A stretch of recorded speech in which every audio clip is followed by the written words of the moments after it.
Alright, how's it going, everyone? Thank you for joining me on a new episode of the Music Reviewer Podcast. My name's Josh, and of course, once again, new album review today. Thanks for joining once again. Today we have episode 55 of the Music Reviewer Pod. Today's artist is going to be Brockhampton. New album titled Roadrunner, New Light, New Machine. And this was released on April 9th, so it's already been out for almost a month. We got to it. I know it took longer than I was hoping, but we're here. And yeah, this is the supergroup, boy band, whatever you want to call them, rap outfit, collaborative group Brockhampton from Texas. And I'm just going to be giving you some thoughts on the album. But just before we get started, I just want to let everyone know, new episode of the album review series released about a week ago with Small Black's latest album, Cheap Dreams, the synth wave, synth pop, dream pop outfit, Small Black, that had some more prevalence in like the mid 2010s, early 2010s, but they're still holding strong. They came out with a new album after a brief hiatus, or not a brief hiatus, actually a long hiatus, but yeah, I thought that album was good overall.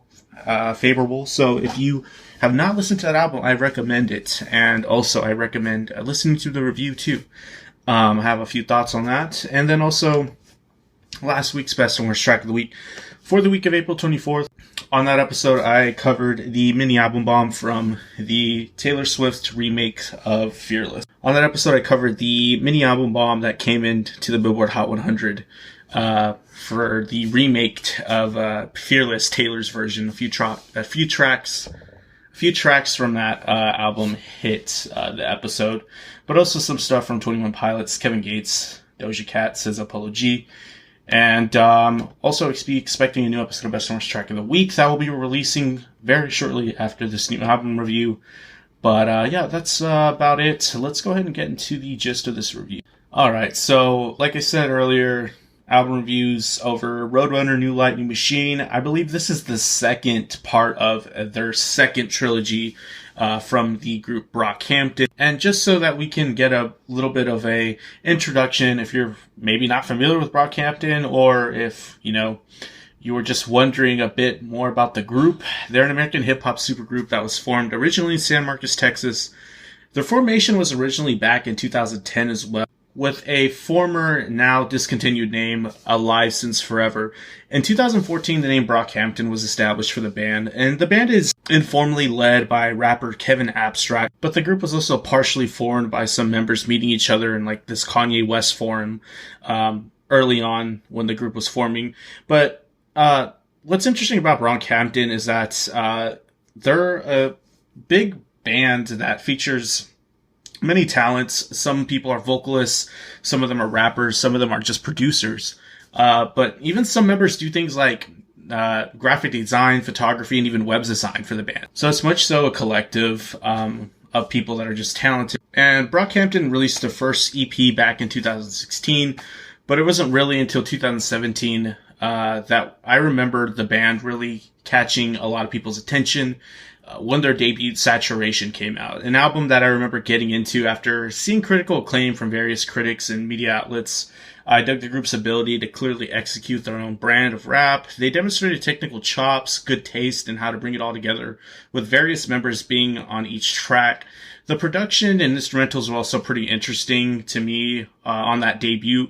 The group stood out in comparison to the booming trap scene at the time. So I'd say the antithesis of Brockhampton at the time was maybe Migos. And then later that year, the group went on to drop Saturation Part 2 and 3. All three albums as the trilogy were met with a lot of critical acclaim, and the group has since exploded in popularity and has a youthful cult following behind them to this day. And it's been a couple years since they last released a project with the Ginger in 2019. Now we're in 2021, although somewhat early on in the year. They've come out with a new album, and it's been a rough few years from the very little I know. Some members have left and departed, not on such good terms. That's a different story for another day. And from what I've taken from the reception of Ginger, this project is not as highly regarded as, let's say, Iridescence, the album prior, or the first 3 albums from the group. And honestly, I've kind of slept on this group since their big boom in 2017 and 18. I was kind of high on them, but for some reason, maybe I got some fatigue. I was listening to other artists over the years. Whatever happened, I didn't really care much for the release of Ginger. Honestly, I probably didn't really even listen to much of Iridescence. I know I listened to some of it, but I honestly can't really recall much of it on the spot. But just to kind of get a sense of where the group's at, I went back to Ginger. And what I found is really a pretty decent album, even though there is some obvious criticism towards it. And understandably, I can see how it's maybe controversial. The album is not as abrasive as the first 3 Saturation in terms of like the rapping that's thrown on this. This is very much more so an R&B type of project that features a more sensitive side to the group, but there's still some highlights to it. The opening track, No Halo, has a verse that sounds awfully derivative of Kid Cudi, especially in the second verse. Boy Bye features some of the best features of the band, some aggressive and technical flows, candid lyricism, also colorful, interesting instrumentals with the dry guitar texture structuring the track. Heaven Belongs to You opens up with like a Kendrick Lamar-like verse from Slow Thai, however you say him. I had to really look up who that was, and it ended up being Slow Thai, so nice feature on that. But I found that track to be a bit brief as well. But honestly, in the context of the album, it was probably one of the better tracks. Dearly Departed is a spacey R&B cut that really brings a new light to the group for me, with the ambitious vocals on the track. I've Been Born Again features some southern rap aesthetics at points in the track that I really appreciate from Joba. It's not bad. Victor Roberts is an emotional and poetic track that's exposed with mainly just some piano accompaniment and ambient electronic elements. I dug the well-executed performance from Victor Roberts in this, with him being able to tell a troubling story with shifting flows and technicality without it taking too much away from that story he's telling. And overall, yeah, it's not a bad album. I know I kind of contradicted myself saying that this album in general is a bit more sensitive, and I quoted a bunch of highlights that I said there's like aggressive technical flows and like some southern rap thrown in, which isn't a very sensitive style. But those are just highlights that I found to be good. What I'm really trying to say is I think Brockhampton is good when they're really just sticking to that sort of bread and butter that they're good at. But this album as a whole, I think, just touched on different sides of like the hip hop R&B spectrum, and executed it well at times. So what did we find going into this new album, Roadrunner, New Light, New Machine? Well, they're certainly sticking to certain elements that make the group quite good, like the opening track here, Buzzcut, featuring Danny Brown. But I found maybe a couple or a few of these tracks really lacked maybe some sort of backbone or spine to them, as to like maybe why they're on this album. I just didn't really get it. And I'll get into some of these tracks here in a sec. But just to be frank, I don't think this album is an improvement to Ginger, unfortunately. Although the group does put out some good material here and there. Like I was saying earlier, Buzzcut, the intro track featuring Danny Brown. The main refrain hook is a bit uninspired here, but the abrasive flow and presence from Abstract on this track does make up for it a bit, and it's a nice introduction to the track as well as soon as he comes in. The loose synth electronic elements color the track nicely as well, so nice instrumental overall. The track does pick up when Danny's verse kicks in. He's probably the best thing about this track. He does his typical quirky performance and antics that just make the track that much better. But the track is quick. It's not a normal song structure either, so it can feel a bit jerky. We get the lighter vocals towards the end that I guess simmer the track down, along with there being some ambience in the instrumental added. It just feels inorganic with how the track develops, but there are some decent highlights on it. Next track, sort of the same thing, Chain On featuring JPEG Mafia.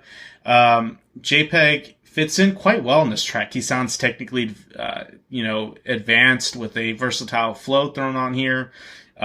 He throws on a great feature. He's probably the best thing about this track. Again, the hook isn't really doing it that much for me. It's not awful. It just seems like it kind of missed out on some potential in what could have been in place of the chanty nursery rhyme like hook we got. The beat is a bit minimal as well. Kevin, though, does sound a bit like Danny Brown. I don't know if it's intentional or not on this track. So I guess the best thing about this track is what's presented in terms of rapping. So at least it has that going for it. Count on Me, more of an R&B centric kind of track. Honestly, I kind of dug this. There's a hook on here that's executed with some energy finally, sung nicely, with a buttery tone on it from various vocalists. I think it went on Genius, and Shawn Mendes is somehow even on here. The verse from So Gone So Flexy, one of the uncredited rappers, is quite nice as well on this track. The bubbly electronic elements I'm digging as well. It kind of reminds me of like 2000s pop and R&B. Not a bad track. It's more concise than a lot of the other moments thus far on the album. Bankroll featuring A$AP Rocky, A$AP Ferg. Didn't quite find this to be a highlight, but there is a fat bouncy bass line on this track that's really great. It's probably the most colorful instrumental thus far on the album. The fluttering and fuzzy synths are nice. But I really feel like we don't get much of a highlight until we skip over the light and we're back at Windows featuring So Gone So Flex. The track has this slow and sultry nature. I like the change that it provides overall in the context of the album. The auto-tune vocals stylized as 100 gecs at one moment are interesting. I maybe thought it was a bit pandering, but what are you going to do? It works.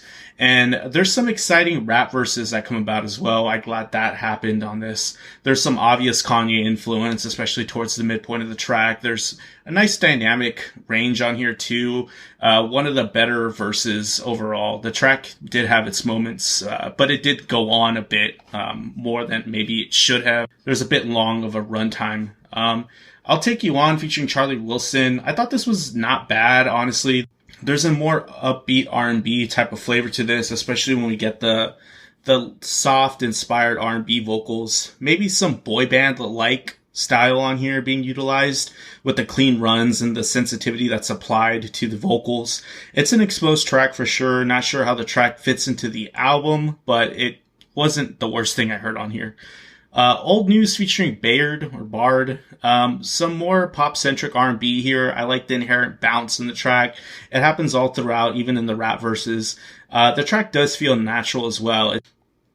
When listening to this, had I not known it was a Brockhampton track, honestly, it could have been anyone else. So it's not like it has like this Brockhampton brand to it, which is interesting to hear in the context of the album.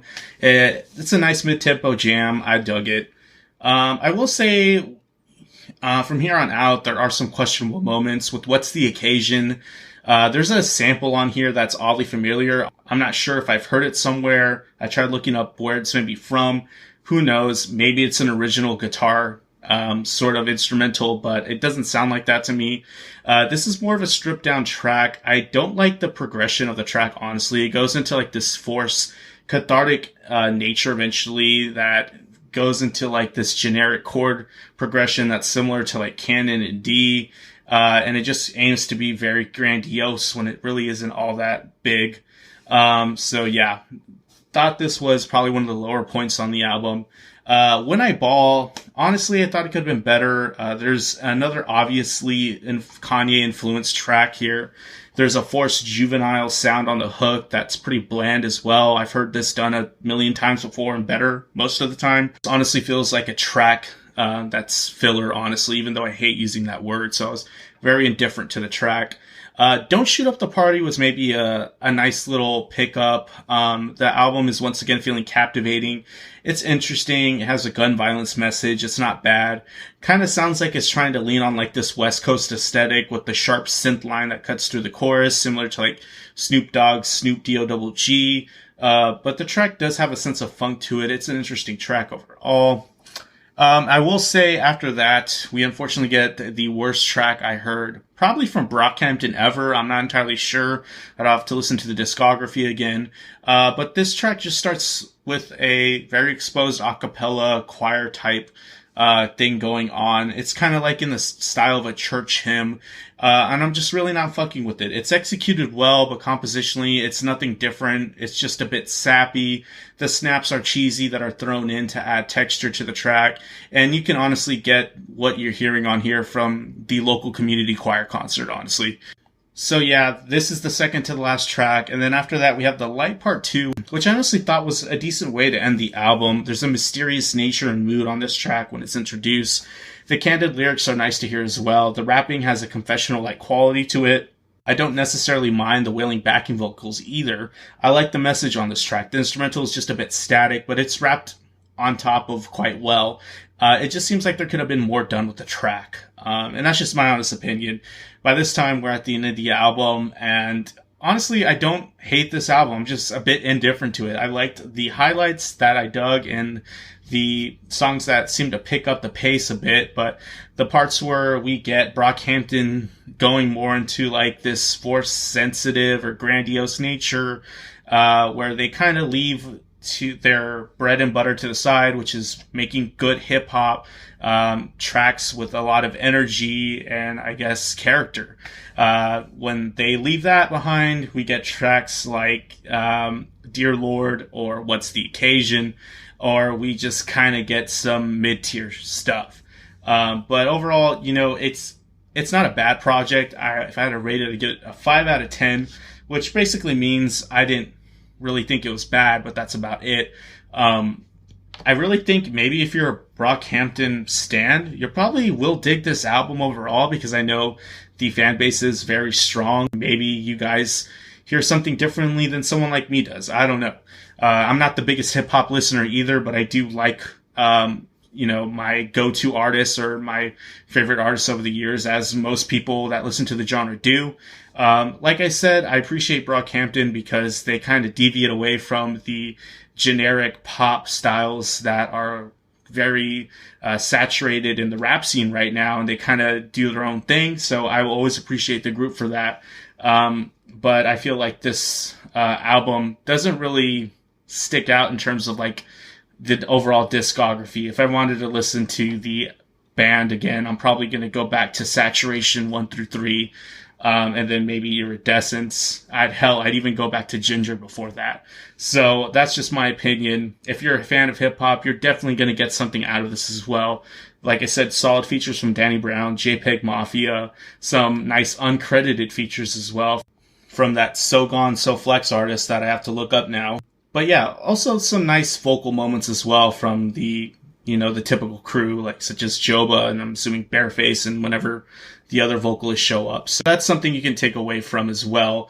The R&B stuff that's on here is not bad as well. There's a pop R&B nature to tracks like I'll Take You On, and then Old News. So there's that going for it. So I don't know. Give the album a listen. I still recommend to anyone to give this album a shot. Whatever I said is just my opinion. It's whatever at that point. But if you stuck around with me to the end of the episode, thanks for listening to the Music Reviewer Podcast. If you're on YouTube, like and subscribe if you dug what you heard. If not, leave some feedback, good or bad. And then also subscribe on your preferred streaming service that you're listening to this on too. Other than that, take care of yourselves. I'll see you later.